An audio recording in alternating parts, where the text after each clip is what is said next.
আমাদের রাস্তা নিয়ে তুই কিছু বলিসনি? না আমি রাস্তা নিয়ে কিছু বলতেই চাই না। কেন? আমি তোকে বদনাম করতে চাই। আমার কোনো বদনাম নেই, ওই যে ওকে বলবি, যা রাস্তার যা বলবি ওকে বলবি। আমি এখানে থাকি না, আমি নতুন বাসিন্দা এখানকার, আমি এখনো ভোটার কার্ড আধার কার্ড ট্রান্সফার করাইনি আর কোনোদিন করাবোও না। আমি জানি না সাউন্ড আসছে কিনা, তো আমি তো নিয়ে গেলাম ভিডিওতে। কিছু আসছে না, সাউন্ড আসবে না। আর এই ইনি ট্র্যাক রেডি করছে আমার জন্য, আমি একটা গান করব বলে। গানের ভিডিও আমি করে দেবো, তোর চাপ নেই। দেখো শুনতে পাচ্ছি না আর এই আমার শুনতে পাচ্ছিস? নিজে কথা শুনতে পাচ্ছি না আমার তো কথা কি বলবি এত লাইট হলে ভালো লাগে না, ফিল আসে না স্টুডিও কম সো লাইট হবে। অসাম ভাই অসাম। ওই হ্যালো করে ভেতরে একটা থাকবে তাই হ্যালো কর এখানে, হ্যালো কর। ভাই ও সত্যি সত্যি রেকর্ডিং করব দিয়ে।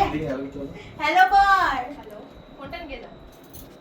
কোনটা নিলে তো ট্র্যাক দেখবি কত থেকে? ওর ফোনে আছে, ট্র্যাকটা তোর ফোনে আছে দে।